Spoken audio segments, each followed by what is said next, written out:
Sebelumnya saya mengucapkan terima kasih atas kesediaannya Brika untuk saya wawancarai di kesempatan ini. Ya mudah-mudahan dengan berbaginya hari ini itu juga bisa apa ya menambah ilmu bagi saya, wawasan bagi saya, juga ada manfaat yang bisa saya ambil. Amin. Ya, baik, ini berhubungan dengan pembelajaran daring ya tentunya yang saat ini sedang dirasakan oleh semua pihak gitu, baik orang tua, kemudian guru yang jelas dan siswa. Nah, bagaimana itu pandangan juga perasaan Ibu Rika perihal pembelajaran daring saat ini? Ya, perihal pembelajaran daring sendiri sebetulnya kalau mengukur secara waktu saat ini sudah berjalan hampir atau melebihi 2 tahun gitu ya. Di awal memang sempat kaget ya gitu karena memang daring ini tidak menjadi hal yang biasa khususnya bagi guru-guru gitu. Yang awalnya bisa mengajar di kelas, kemudian sekarang harus harus jarak jauh dengan menggunakan berbagai media gitu yang bisa jadi mungkin tidak semua guru yang memahami penggunaan berbagai aplikasi gitu. Tapi setelah berjalan 2 tahun ini ya adaptasi terus dilakukan gitu sehingga berikutnya bagaimana kita tetap bisa optimal dalam mengajar meskipun dalam kondisi ya daring gitu online gitu. Jadi kalau cara pandang saat ini sih lebih kepada sudah bisa menyesuaikan gitu. Meskipun dinilai kurang optimal, ya seoptimal-optimalnya daring tidak seoptimal ketika pembelajaran tatap muka. Nah, jelas. Berarti ada perbedaan ya perbandingan antara tatap muka dengan daring ini. Kira-kira di titik mana nih perbandingannya? Kemudian metode apa saja yang dilakukan ketika daring yang pasti berbeda dengan tatap muka biasanya? Iya. Kalau misalnya pembelajaran mungkin perubahannya itu terlihat ketika proses anak dalam memahami materi gitu. Ketika pembelajaran tatap muka, anak bisa terlihat secara langsung memahami atau tidaknya materi tersebut gitu. Kemudian menilainya juga mungkin bisa lebih objektif gitu. Kemudian motivasi siswa bisa terlihat dan lain sebagainya. Tapi ketika sekarang pembelajarannya daring itu memang sangat jauh gitu perbandingannya. Dimulai dari kita kurang bisa objektif dalam menilai pemahaman siswa gitu. Ketika ada siswa yang kurang memahami sesuatu itu agak sulit juga. Ditambah mungkin ada siswa yang terkendala juga dengan penggunaan gadget gitu. Karena untuk daring sendiri kan tidak lepas dari penggunaan gadget gitu. Ada yang terbatas dengan kuota, ada yang terbatas juga dengan sinyal dan lain sebagainya, termasuk terkadang gurunya pun demikian gitu.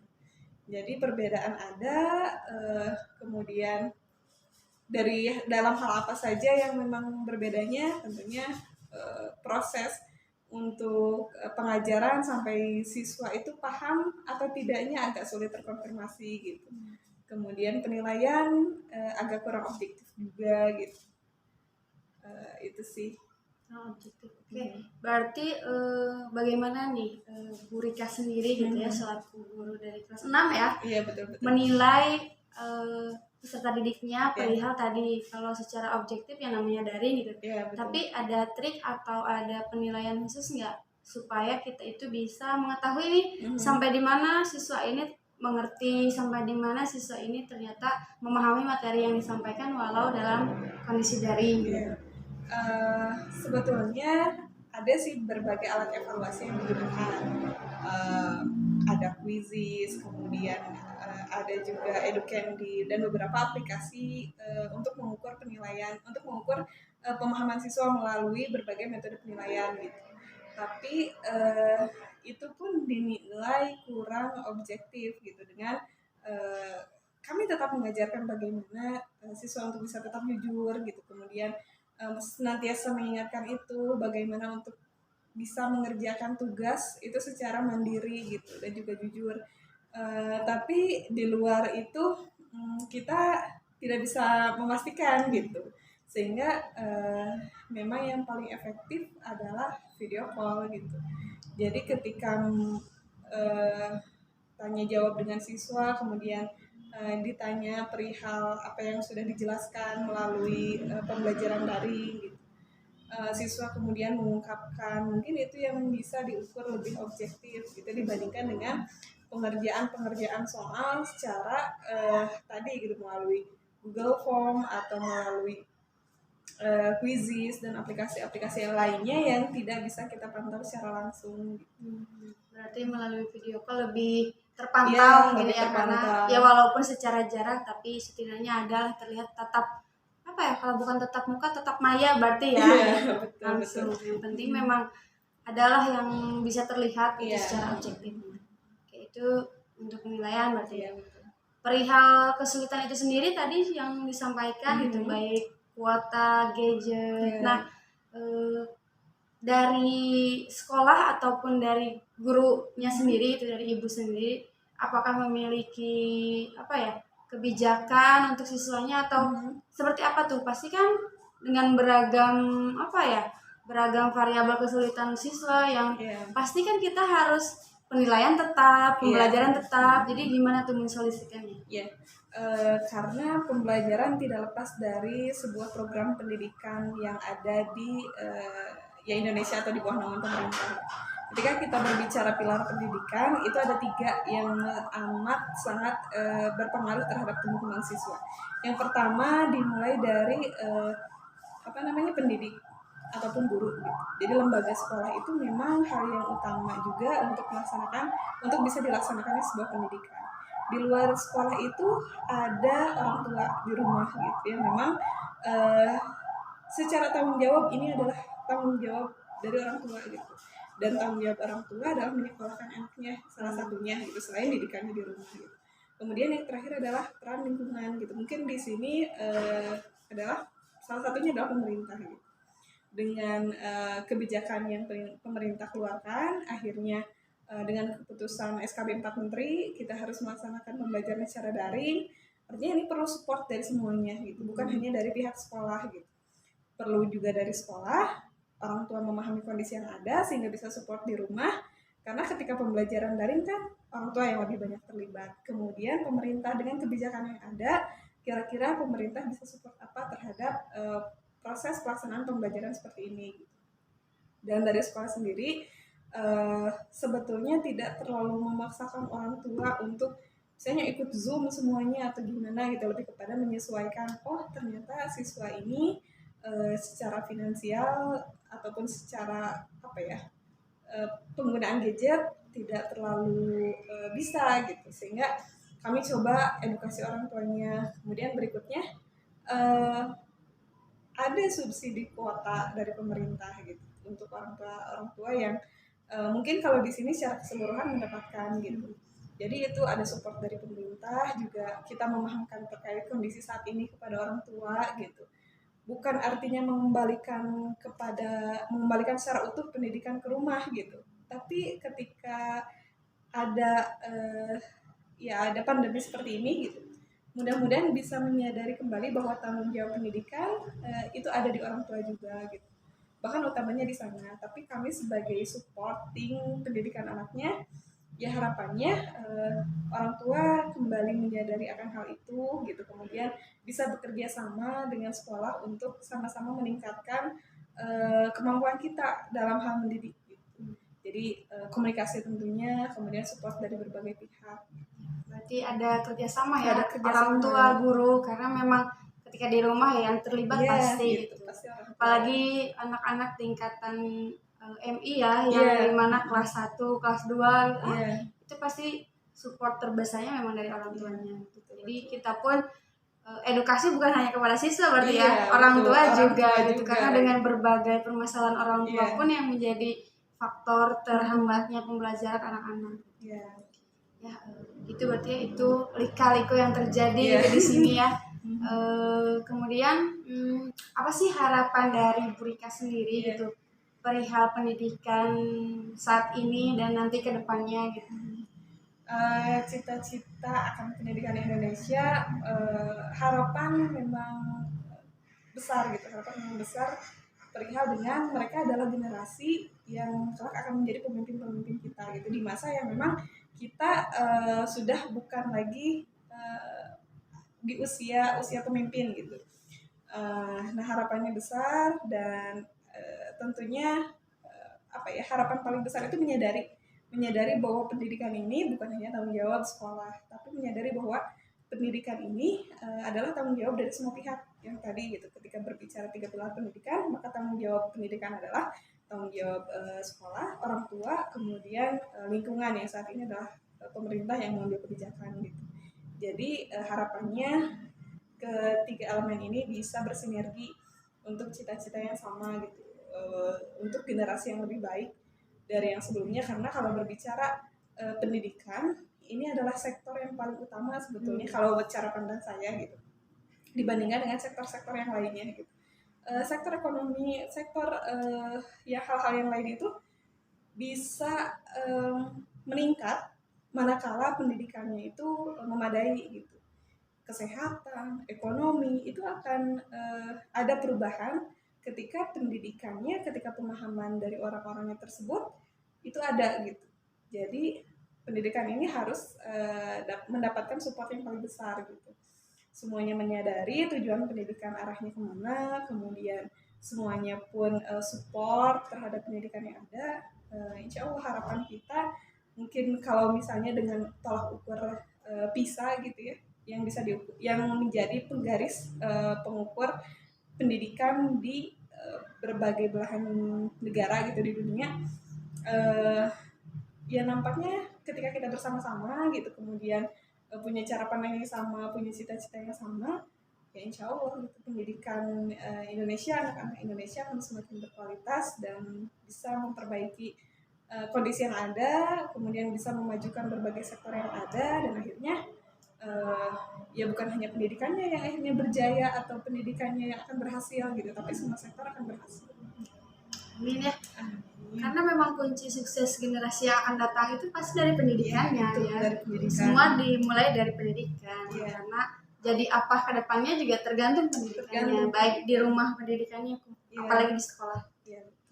Ya tadi berarti mudah-mudahan gitu ya, harapan yang disampaikan ya pasti semua guru, semua orang tua pun memiliki cita-cita yang sama.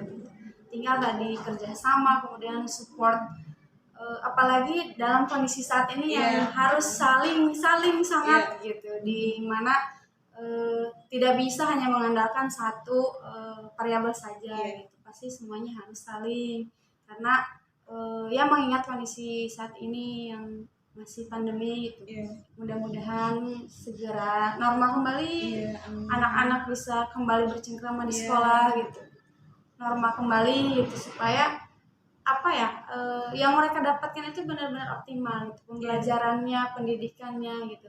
Karena memang sudah terasa gitu ya, ketidak efektifan tadi kalau perbandingan dengan tatap muka sangat jauh berbeda. Kalau begitu, Masya Allah ya, banyak sekali berarti yang saya dapatkan hari ini gitu. Dan mudah-mudahan ini menjadi motivasi untuk guru-guru yang lain, untuk para orang tua juga dalam mendidik anak, tidak ada putus asa pantang menyerah. Walaupun kondisi saat ini kita harus bersama-sama gitu, bersinergi dalam mendidik anak-anak supaya ya tadi canangkannya masa depan gitu. Karena nanti kita akan dipimpin oleh pemimpin yang seperti apa, oleh generasi yang seperti apa. Baik, kalau begitu terima kasih Bu Dika Rusdiana. Sebelumnya saya sangat ucapkan terima kasih atas obrolannya hari ini.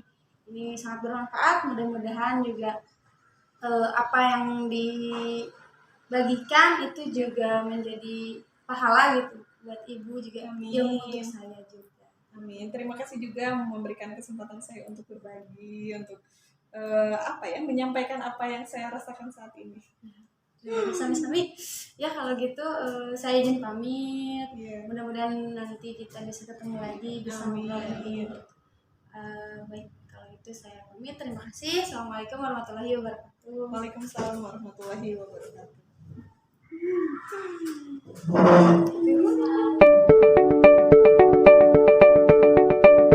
Assalamualaikum Bu Yuyun. Saya alhamdulillah terima kasih atas kesempatannya Ibu berkenan untuk diwawancarai perihal pembelajaran daring yang dilaksanakan di MTS Anaik ini. Nah, mohon izin sebelumnya mengganggu waktunya, ada apa-apa? Ya, salam, nggak apa-apa. Sebenarnya manggilnya Bella, Bella. Bella. Ya, ya mau nggak kalau ada yang bisa Begini Bu, perihal kondisi saat ini ya yang dirasakan oleh seluruh pihak gitu.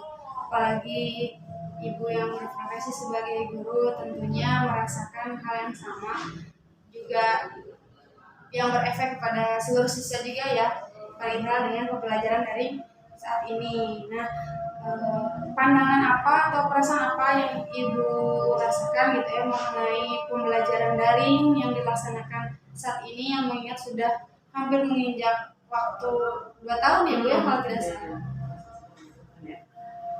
Mukanya ngopeh. Banyak hal ya kalau kita lihat dari sisi sekolah, dari guru-gurunya, dari anak orang tua juga gitu. Jadi kalau terutama saya ngajarnya matematika, jadi merasakan kesulitan banget sih gitu ya dengan pembelajaran daring gitu. Karena memang matematika itu kan butuh interaksi ya, butuh interaksi kelihatan langsung untuk menjelaskan pelajaran itu seperti apa gitu. Itu memang Bu ini yang nggak ngertinya gimana bisa dijelasin langsung gitu. Dan itu nggak bisa seperti itu kan kalau dengan daring, cenderung banyaknya memang ya satu arah gitu. Karena kalau ya diarahin sendiri gitu, ketika misalkan kita pakai media Zoom atau Google Meet, jarang sekali bisa mengikuti 100% gitu. Jadi kalau ya saya sempat ngobrol dengan anak yang di sekolah lain, ada yang asli sekolahnya mengkondisikan seharian itu harus pakai Zoom gitu. Jadi kita sendiri dengan kondisi orang tuanya gitu ya, bisa itu memang karena orang tuanya bekerja atau misalkan secara keuangan juga gitu ya, kan lumayan juga untuk kuota. Nah itu ya kenyataannya susah sih. Misalkan dari 20 siswa jarang sekali, paling 70%-an lah gitu ya paling tinggi untuk yang bisa mengikuti tujuan kita gitu. Sehingga malah jadi ketinggalan kan anak-anak yang emang gak bisa mengikuti Google Meet gitu. Ya kalau harapannya mah dengan ada Google Meet itu kan setidaknya bisa lah tetap ada interaksi walaupun terbatas ya. Tetap maya mungkin ya, kita bisa tetap muka dan tetap maya. Nah, tapi ya kenyataannya agak susah juga gitu. Dan ya kalau dibandingkan tadi pertanyaan apa yang dia rasakan, ya kerasa sih memang banyak kendalanya ya. Ya kita mengupayakan berbagai cara sehingga pembelajaran tetap bisa dilaksanakan. Kendalanya pasti banyak gitu ya. Nah, kesulitan yang ditemui oleh ibu sendiri itu apalagi dengan siswa kira-kira apa saja? Ya tadi pertama kan kalau apalagi rata-rata gitu ya, rata-rata alasan orang tua menyekolahkan di anak itu karena tertarik dengan full day-nya ya, dengan full day, ada pendidikan agama dan full day gitu. Jadi bisa ya sederhananya mah kayak sekolah sambil belajar agama sambil belajar ngaji gitu. Rata-rata gitu kan ya, sehingga ketika disekolahkan mereka menitip gitu ya dari jam 8 sampai jam 4. Ketika di daring malah jadi mereka merasa kerepotan gitu ya yang sekarang kejadian teh gitu.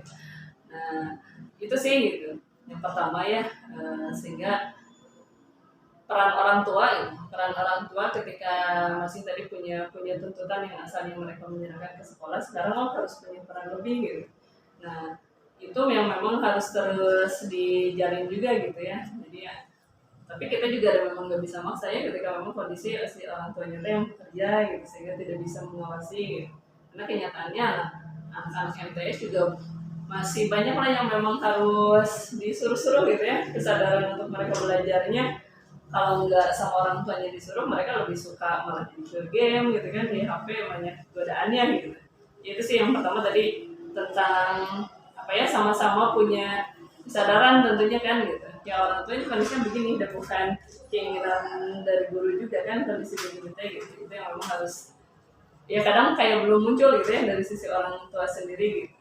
Sehingga pengawasan ke anak-anaknya itu kurang gitu. Ada yang misalkan anak-anak ya berikutnya dari sisi anak-anaknya juga gitu.